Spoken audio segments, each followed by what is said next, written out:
నీ పార్టీ పుట్టిక అవినీతి, నీ పాలన అవినీతి. అందుకనే వైఎస్ రాజశేఖర రెడ్డి గారి బిడ్డ అంటావు, కానీ వైఎస్ రాజశేఖర రెడ్డి గారి బిడ్డ నువ్వు కాదని స్వయంగా నీ చెల్లిలే గొంతు చించుకొని చెప్తూ ఉంది. ఇంతకన్నా నీచమైన సంస్కృతి ఇంకేమైనా ఉందా జగన్మోహన్ రెడ్డి అని చెప్తున్నావు.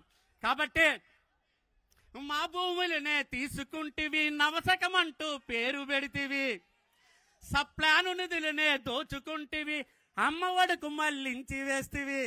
నువ్వు మాయలోడివి జగను, నువ్వు మాట తప్పావు జగను, నీకు పోయే కాలం జగను, 2 నెలలు ఉందిరా జగను, పోవాలి జగను, నువ్వు పోతావురు జగను, పోవాలిరు జగను, దిగిపోతావురు జగను, పోవాలిరు జగను.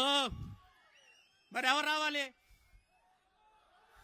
రావాలిర బాబు వచ్చి ఆలారిర బాబు, రావాలిర పవను వచ్చి ఆలారిర పవను. కాబట్టి చంద్రబాబు నాయుడు గారి, పవన్ కళ్యాణ్ గారి నాయకత్వంలో పార్వతీపురం గడ్డ నుంచి చెప్తున్నా లోకేష్ అన్నకి ఈ నియోజకవర్గాన్ని గిఫ్ట్ గా ఇవ్వడానికి జనసేన టీడీపీ కార్యకర్తలు నిరంతరం పనిచేసి మీకు అందివ్వడానికి సిద్ధంగా ఉన్నారని తెలియజేసుకుంటూ ఇంత చక్కటి అవకాశం ఇచ్చిన మన్యుభ్రత ప్రజలందరికీ కూడా మరొకసారి హృదయపూర్వక ధన్యవాదాలు తెలియజేసుకుంటూ సెలవు తీసుకుంటున్నాను. జై హింద్, జై హింద్.